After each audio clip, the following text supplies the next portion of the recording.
Escalader une montagne est épique, mais le mont Fuji c'est exceptionnel. Le plus haut sommet du Japon est une bête brutale et traître, un défi à accomplir, et un homme qui s'apprête à la conquérir veut marquer cet exploit. Et quelle meilleure façon de montrer au monde entier qu'en prenant un selfie au sommet d'une montagne par des températures glaciales. Que pourrait-il mal se passer ? En réalité, de nombreuses choses peuvent être mal tournées. Découvrez-en plus dans l'épisode d'aujourd'hui de l'émission des infographies. Les prix Darwin, une cérémonie controversée et sombre, rendent hommage aux personnes fières et stupides qui réussissent à se retirer définitivement du pool génétique en mourant de façon ridiculement stupide. Il n'y a que 2 règles. La personne doit mourir ou se rendre incapable de se reproduire, par d'autres moyens, et elle ne peut pas retirer quelqu'un d'autre du pool génétique dans le processus. Imaginons comment un roi pourrait honorer les Darwin Awards de façon royale. Les rois de France ont souvent rencontré des destins intéressants, comme l'a découvert Louis XVI quand il a rencontré Madame Guillotine, mais presque un millénaire plus tôt, son prédécesseur du même nom, Louis III n'avait besoin d'aucune aide extérieure pour se débarrasser de sa propre tête. Le jeune roi de la Francie occidentale n'avait régné que pendant 3 ans, mais ce fut un règne rempli de succès militaires contre les pillards vikings. Impressionnant pour un roi adolescent d'à peine 16 ans lorsqu'il accéda au trône, suscitant de grands espoirs chez beaucoup pour son règne.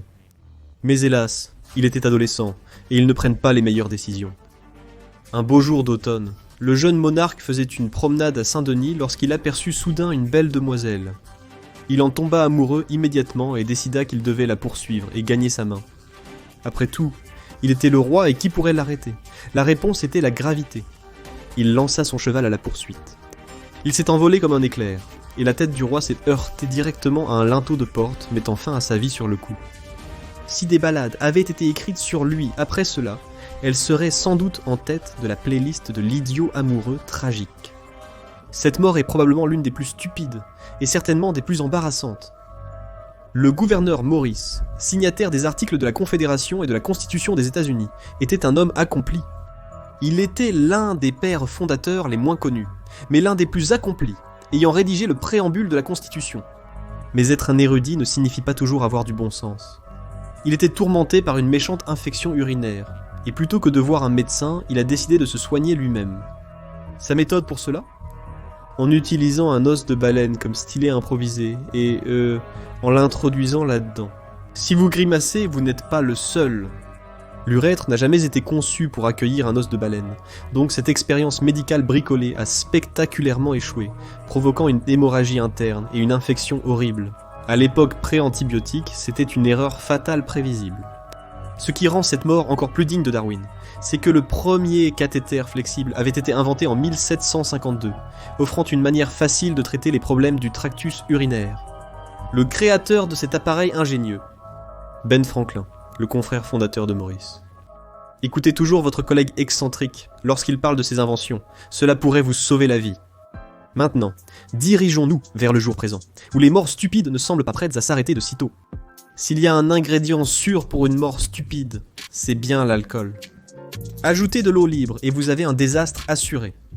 La croisière arrosée prouve qu'en tant qu'espèce, nos instincts de survie sont souvent relégués au second plan face à l'alcool et aux mauvais choix. Mais ça n'a jamais empêché de s'amuser avant. En 2018, une croisière de nuit dans le port de Boston, Massachusetts, a viré au drame.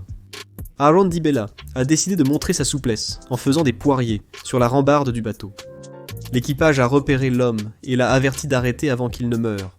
Il a répondu « Ne me dites pas quoi faire ». Dès que l'équipage a tourné le dos, DiBella était de nouveau sur la rambarde, défiant sa chance et la gravité. Bientôt ses mains ont fléchi, le précipitant directement dans l'eau, et apparemment il ne savait pas nager. L'équipage a retenu ses je te l'avais dit pendant 1 minute puis lui a jeté une bouée de sauvetage, mais DiBella n'a pas réussi à s'y accrocher, et a coulé au fond du port de Boston. Après 3 heures de recherche, son corps a été retrouvé. Donc oui, des garde-corps plus hauts seraient probablement une bonne idée pour la prochaine croisière alcoolisée. La curiosité a tué le chat et cet homme. En 2006, la police est arrivée chez Darren Manship, 33 ans à Leicester, en Angleterre, et a été accueilli par un spectacle macabre. Le jeune homme avait été brutalement poignardé à mort. Ils ont étudié la possibilité d'une dispute amoureuse, ou même d'un simple cambriolage qui s'est transformé en meurtre. Mais ils n'ont trouvé de preuves ni de l'un ni de l'autre. En fait, ils n'ont trouvé aucune preuve d'acte répréhensible. L'enquête a duré 1 an, Mais ils ont finalement trouvé l'indice, sous la forme d'un ami qui connaissait bien trop le coupable. Il n'y avait qu'une seule personne responsable, Darren lui-même. Le jeune homme insouciant avait acheté une nouvelle veste, censée être assez solide. Il s'est demandé à haute voix à sa femme si la veste était résistante aux coups de couteau. Et alors qu'il était seul à la maison, il a décidé de la tester sur lui-même, en poignardant sa veste avec un couteau à cran d'arrêt. La réponse était un non retentissant. Malgré ses appels à un ami, et à une ambulance après s'être poignardé, il était trop tard et il est mort d'une hémorragie. C'est une leçon précieuse sur la méthode scientifique. Vous pouvez tenter toute expérience, mais certaines ne peuvent vraiment être réalisées qu'une seule fois. Et pour les déterminés gagnants des Darwin Awards, partout est un terrain de jeu et un piège mortel potentiel. New Carrollton, Maryland, est un important nœud de transport situé à la jonction entre Baltimore et Washington, district de Columbia. Il transporte de nombreux navetteurs entre les arrêts quotidiennement. C'est souvent un lieu rapide et efficace. Alors, comment cette personne est-elle morte au beau milieu de la nuit ? Plus choquante encore, l'homme semblait être tombé de l'escalator, mais son corps gisait devant l'escalator montant. Il faudrait vraiment se donner du mal pour tomber à la mort sur quelque chose qui va dans la direction opposée. Et comme il se trouve, c'est exactement ce qu'il a fait. Après avoir examiné les images de surveillance, les enquêteurs ont découvert que l'homme menait un face-à-face épique à minuit.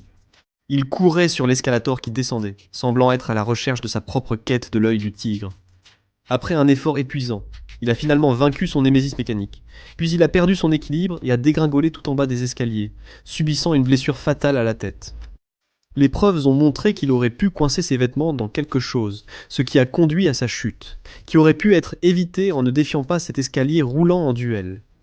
Et même les artisans les plus habiles sont souvent sujets à des erreurs fatales et stupides. Howard Miller était un excellent soudeur néo-zélandais, habitué à travailler avec des flammes et des produits chimiques. En septembre 2018, il aidait un ami à souder un tuyau d'échappement sur une voiture classique qui nécessitait beaucoup de travail. Peut-être était-il pressé ce jour-là ou prêt à prendre sa retraite de la soudure. Mais le kit avec lequel il est arrivé ce jour-là n'était pas celui qu'un soudeur utiliserait. Il semblait être assemblé à partir de composants expérimentaux. Et il y avait une chose importante que tout soudeur saurait éviter. Les deux composants qui composaient le gaz de soudage étaient déjà mélangés. Pourquoi ce désir de mort est-il latent ? Parce que l'acétylène et l'oxygène ensemble sont une catastrophe ardente qui attend de se produire, assez chaud pour découper le métal et assez explosif pour l'anéantir. Sans régulateur de débit sur le réservoir et son ami le mettant frénétiquement en garde contre une configuration douteuse, Miller a décidé d'aller de l'avant quand même. Son ami a judicieusement quitté la cabane lorsque Miller a commencé à travailler, et comme prévu, une explosion s'est produite peu après, emportant Miller, la cabane et la voiture classique avec elle. Et Monsieur Miller s'est mérité un prix Darwin, grâce à la réaction rapide de son ami pour se sortir de la portée de l'explosion. Qu'est-ce qui est plus dangereux que la soudure ? Que diriez-vous de voler ? Un point commun entre les futurs vainqueurs. En 2021, Solomon suivait une formation pour devenir pilote sur Cessna 172. Ces petits avions à moteur unique ont un système de contrôle très spécifique, donc les pilotes en formation sont formés à les piloter, et seulement eux. Naturellement, après avoir réussi un test clé, Solomon a décidé de célébrer en achetant un avion, et a décidé d'acheter un type d'avion complètement différent, le Piper PA 28 Cent 40. Une décision étrange étant donné qu'il devrait recommencer toute sa formation pour apprendre le nouveau système de contrôle. Mais il a décidé, non, ne nous embêtons pas avec ça. Cela enfreint toutes les règles d'entrée de jeu. Les élèves pilotes ne peuvent pas voler en solo sans un avion approuvé, et certainement pas la nuit sans l'autorisation d'un instructeur. Mais Solomon, ignorant les conseils de son instructeur, a décollé de nuit dans un avion qu'il n'avait jamais piloté. Le vol n'a duré que 4 minutes glorieuses avant de s'écraser. Oh, et le transpondeur de l'avion ne fonctionnait pas, donc Solomon a complètement disparu du radar. Lorsqu'ils ont trouvé l'épave, il y avait 2 corps à l'intérieur. 2 accidents mortels ne le disqualifieraient-ils pas en tant que pilote ? Les Darwin Awards ont décerné une mention honorable aux passagers pour avoir fait confiance à un pilote non formé la nuit. Celui-ci est donc totalement réglo. Youpi. Le pilote suivant était beaucoup plus expérimenté, mais pas beaucoup plus intelligent. Patrick était un pilote expérimenté accumulant plus de 10 000 heures de vol sur des avions commerciaux jusqu'en 2015, et cela lui donnait un sens aigu de quand quelque chose n'allait pas avec son avion, si peut-être pas le sens pour agir en conséquence. Lors de vol au-dessus du Montana, il a constaté que ses pieds étaient mouillés. Mais ce n'était pas de l'eau qui inondait le cockpit, c'était du carburant d'aviation. Il y avait clairement une fuite grave dans le réservoir de carburant. Alors, à l'atterrissage, Patrick a fait la chose sensée et a consulté un mécanicien. Le premier conseil du mécanicien. Évitez de voler dans un avion avec une fuite de carburant, jusqu'à ce que nous comprenions clairement la cause. Patrick a répondu qu'il y avait des livraisons à faire. Mais en guise de concession au mécanicien, il a décidé de voler avec le système électrique éteint, volant ainsi, à l'aveugle, sans instrument. Comme Patrick n'était pas complètement familier avec ce nouvel avion, ce n'était pas une bonne idée. Mais cela ne l'a pas empêché de décoller de l'aéroport international de Missoula. Cependant, son vol n'a pas duré longtemps, se terminant par un crash enflammé pour tout savoir. Selon le rapport d'accident, il était probablement distrait par la fuite de carburant, et n'a pas maintenu une vitesse aérienne adéquate, ce à quoi le mécanicien a probablement répondu, que c'est ce qui arrive lors d'une fuite de carburant. Qu'est-ce qui est pire que de faire s'écraser un avion? Que diriez-vous de ne pas rester dans un? En 2005, un sous-officier de la marine américaine voulait prouver son importance à ses camarades. Il était en service en Irak, où l'opération principale s'était apaisée à ce moment-là. Les troupes servaient principalement de maintien de la paix et combattaient des groupes insurgés, donc il devait trouver un moyen de passer le temps. Une folie était le supermanning, qui consistait à attacher un harnais à la personne afin qu'elle puisse se suspendre à l'arrière d'un avion et ensuite prendre la pose de Superman, donnant l'impression qu'elle volait. Vous vous demandez sûrement ce qui pourrait mal tourner, n'est-ce pas? Il s'avère que la réponse est beaucoup. L'hélicoptère qu'il pilotait, l'hélicoptère MH-53, le plus grand en service, volait à 222 km à l'heure, ce qui en faisait un colosse volant. La cargaison bloquant la vue arrière, personne ne pouvait voir ce que notre super-héros en herbe préparait. Il attacha une ceinture sous ses épaules, se suspendit à la rampe de chargement, et perdit prévisiblement son emprise. Son harnais de fortune ne pouvait pas supporter son poids, et il est tombé. Du côté positif, comme il était en mission, sa mort a été classée en service commandé. Un point positif, des avantages pour la famille. Youpi. Voyager en avion semble assez risqué. Que diriez-vous d'un agréable voyage en train? Nous l'avons tous vécu. Vous arrivez à la gare un peu en avance. Vous insérez votre argent dans le distributeur, qui l'avale sans rien vous donner en retour. Avez-vous déjà raté votre train et essayé de vous faire rembourser, ou tenté votre chance en espérant échapper au contrôle des billets à bord? Un Allemand a adopté une approche très différente en 2017, en tentant de faire exploser la machine en 1000 morceaux dans une gare à Dortmund. Visiblement lassé de perdre trop de billets, ou peut-être simplement d'humeur créative, il a bu quelques verres pour se donner du courage, puis s'est approché de la machine avec des bombes aérosols à la main. Il a vidé plusieurs canettes de gaz dans la machine à billets. Puis, dans un éclair de génie, il a allumé une flamme juste à côté. Le résultat a été une explosion massive qui l'a projeté en arrière et a emporté le devant de la machine. Tout cet argent aurait été à lui s'il n'y avait pas eu cette blessure mortelle à la tête et de multiples éclats d'obus. Ironiquement, son plan a parfaitement fonctionné, et le médecin légiste a affirmé qu'avec un casque et une veste en cuir, il aurait probablement survécu. Oh bien, au moins il n'aura plus à affronter l'heure de pointe. Quand il s'agit de réaliser des cascades dangereuses, il y en a certainement de meilleures que, un volcan. Peut-être devrait-il y avoir une nouvelle catégorie pour l'Australien, car ces Australiens semblent certainement aimer leur danger. Et cela ne devient pas plus dangereux que de s'amuser dans le gouffre de Cave Garden. Ce magnifique endroit est situé sur les flancs d'un volcan dormant, et la nature l'a transformé en un magnifique jardin avec une cascade. Mais une clôture entoure le gouffre pour protéger les gens d'eux-mêmes. Vous savez, certains ne pourraient pas résister à l'envie de prendre une photo très rapprochée et intime. Et c'est exactement ce qu'a fait un homme sans aucune idée. Bradley Streeter, un jeune de 20 ans espiègle, et il a fallu du temps pour comprendre ce qui avait mal tourné. Mais des témoins l'ont confirmé. Bradley faisait la roue sur la plateforme d'observation, environ 30 mètres au-dessus de l'entrée du gouffre. Sans surprise, il a perdu l'équilibre et est tombé dans l'abîme. Son corps a été récupéré après une opération de levage épuisante. Cultiver des poiriers sur un sol stable est déjà risqué, mais le faire au-dessus d'un gouffre sans fond relève d'un très mauvais jugement. La plupart de ces lauréats du prix Darwin sont des gars malchanceux, mais celui-ci l'avait bien cherché. En 2017 en Allemagne, un jeune homme de 19 ans et son rendez-vous avaient une querelle acerbe au bord de la rivière Havel. Une chose en entraînant une autre, et bientôt cela s'est transformé en bagarre physique. L'homme poussa sa petite amie qui allait bientôt devenir son ex dans la rivière glaciale, en supposant qu'elle se noierait. Ce qu'il a cependant oublié, c'est qu'elle était une nageuse experte, et a filé droit vers la rive, probablement prête à lui faire subir une revanche bien méritée. Se rendant compte que son plan échouait rapidement, il décida de redoubler d'efforts et sauta après elle pour terminer le travail. Il y avait juste un problème. Elle savait nager, lui ne savait pas. Alors qu'il la poursuivait dans des eaux qui étaient à 35 degrés Fahrenheit, elle réussit à atteindre la terre où elle serait secourue et traitée pour hypothermie. Il a finalement été retrouvé par la police et emmené à l'hôpital où il est tombé dans le coma. Les menottes n'étaient donc pas vraiment nécessaires. Accusé de meurtre alors qu'il était inconscient à l'hôpital, son procès n'a jamais eu lieu car il est décédé le 14 février jour de la Saint-Valentin, de manière assez appropriée. Pendant ce temps, la femme s'est complètement rétablie, ne partant qu'avec une histoire épique lorsque les filles débattent sur qui a eu le Pyrex. Parfois, il suffit d'attendre que le destin rattrape quelqu'un.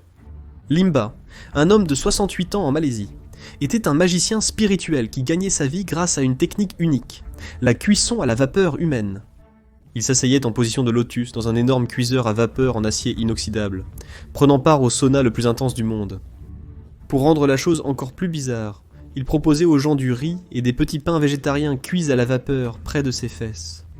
Il affirmait que cela faisait partie d'un rituel pour purifier le corps et l'âme des toxines, bien que cela ait toujours été une sorte de spectacle bizarre, jusqu'au jour où il est allé trop loin. Un jour, les spectateurs ont remarqué que le gourou zen ne gérait pas son bain de vapeur comme d'habitude. Il frappait frénétiquement à l'intérieur du cuiseur à vapeur fermé, et quand ils l'ont ouvert, il s'était déjà évanoui et de la vapeur chaude s'échappait du wok. Il est décédé d'une crise cardiaque à l'hôpital, après avoir subi de graves brûlures. Ce spectacle étrange dans le village côtier a sans aucun doute dégoûté beaucoup d'habitants de leur petit pain à la vapeur pour un moment. S'il y a une règle qui est vraie avec la nature, c'est de ne pas déranger les animaux. C'était en 2018, et un Indien du nom de Prabhu Battara rentrait chez lui d'un mariage quand la nature a soudainement appelé, de manière urgente. Il s'est arrêté sur le bas-côté pour se soulager et a remarqué un ours blessé sur le bord de la route. Naturellement, il a fait ce que toute personne censée ferait, tenter de s'approcher pour prendre un selfie. La scène bizarre a attiré d'autres conducteurs, qui se sont arrêtés pour prendre des photos de lui prenant une photo, transformant le moment en un spectacle au bord de la route. Tout le monde passait un excellent moment. Eh bien, sauf peut-être l'ours. Il s'avère que l'ours n'était pas gravement blessé, et qu'il dormait sûrement après une rude journée. Il s'est donc rapidement jeté en avant, clouant l'homme au sol et le tuant. Selon des témoins, la situation a empiré quand un chien errant est arrivé et a attaqué l'ours. Peut-être était-il fidèle à son rôle de meilleur ami de l'homme, mais l'ours avait rencontré trop de prétendus influenceurs. Les responsables de la forêt sont finalement arrivés pour aider, mais il était trop tard pour M. Battara, bien qu'ils aient soigné l'ours pour ses blessures. Certains animaux nécessitent encore plus d'espace. 2018 n'a pas été une bonne année pour ceux qui ont embêté des animaux, comme l'homme malaisien Zain Kosnan, qui conduisait sur la route quand il a repéré un python réticulé de 12 pieds. Ces serpents sont parmi les plus grands et les plus dangereux de la planète, connus pour étouffer leurs proies avec leur puissante constriction. Naturellement, l'homme a pensé que cela vaudrait beaucoup d'argent, et s'est préparé à attaquer l'animal pour vendre sa viande. Contre toute attente, il a réussi à maîtriser l'énorme serpent et à le transporter chez lui. Mais le serpent allait retarder son arrivée. Le serpent n'était pas très bien attaché sur la moto, et il a réussi à se dégager en plein trajet, et s'est retrouvé enroulé autour du corps de Kosnan. Cela a provoqué Kosnan à dévier sur le côté de la route en accident. Quand les deux ont été retrouvés entrelacés le lendemain, il a été déterminé que l'accident ne l'a pas tué, c'est le serpent l'a fait. Malheureusement, le serpent était toujours enroulé autour de lui lorsqu'ils ont été découverts le lendemain matin. Quand vous prévoyez une vengeance, creusez 2 tombes, dont une en forme de serpent. Revenons en Amérique pour de bons vieux booms à l'ancienne. En 2009, Brent, 59 ans, inspectait son abri dans l'Utah quand il a découvert quelque chose d'inattendu. Un stock de dynamite. Maintenant, il n'est pas clair si la dynamite était la sienne ou liée à un site d'essai de fusée à proximité. Mais toute personne qui étudie les explosifs sait que la vieille dynamite est incroyablement instable. Et elle fuit de la nitroglycérine qui peut détonner au moindre trouble. Les professionnels qui manipulent des explosifs connaissent les méthodes d'élimination sûres à suivre. Mais Brent n'était pas un expert en explosifs. C'était un homme de l'Utah, et il prévoyait de faire le spectacle. Il a retiré la dynamite de l'abri, l'a transportée jusqu'au champ, et a continué à se tenir à environ 40 mètres de celle-ci, et à tirer au fusil de chasse. Peut-être qu'il voulait voir un grand spectacle lumineux, et il l'a fait, mais très brièvement. L'explosion a projeté des éclats d'obus sur le champ, L'un d'eux s'est logé dans la tête de l'homme, lui infligeant une blessure mortelle.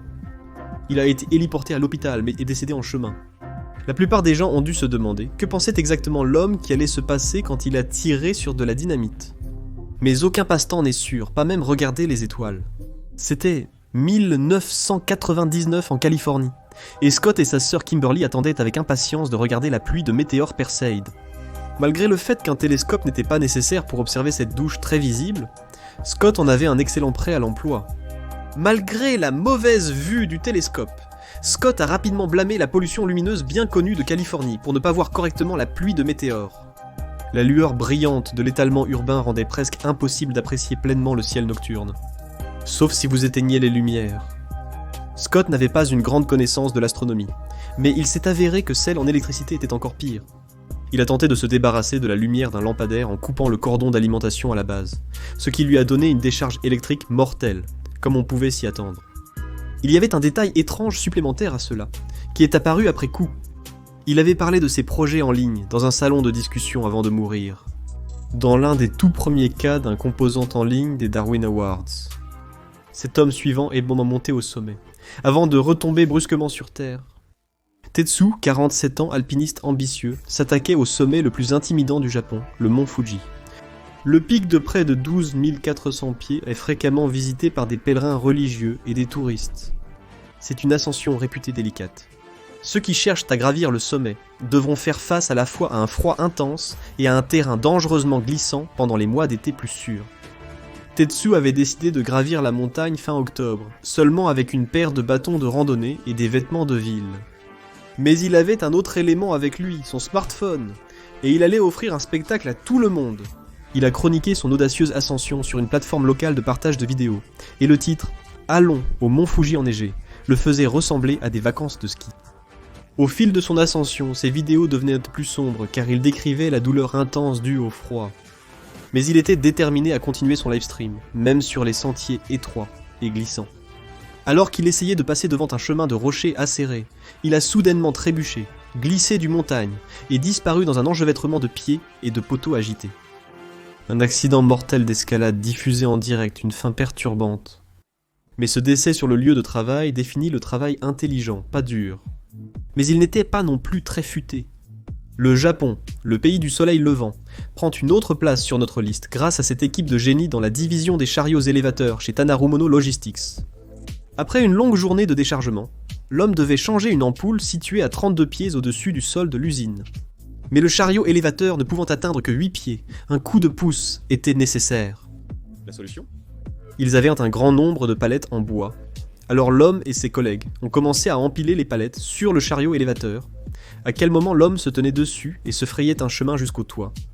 Après une longue séquence d'empilement de palettes et de montée sur chacune d'elles, le chariot élévateur a été levé. Et presque immédiatement, l'instable pile de palettes s'est effondrée, envoyant l'homme s'écraser au sol avec des dizaines d'éclats de bois tranchants, fraîchement brisés. Sans surprise, il a été tué dans l'accident, et l'ampoule était restée inchangée. Quel est votre nominé préféré aux Darwin Awards qui vous a le plus fait secouer la tête ? Avez-vous une histoire incroyable à partager qui les surpasserait toutes ? Laissez-le dans les commentaires. La prochaine fois, mieux vaut demander où est l'échelle plutôt que de défier les lois de la physique. Vous voulez en savoir plus sur les moyens uniques de mourir dans l'état le plus fou d'Amérique ? Découvrez Dumb Ways to Die, édition Floride, ou regardez cette vidéo à la place.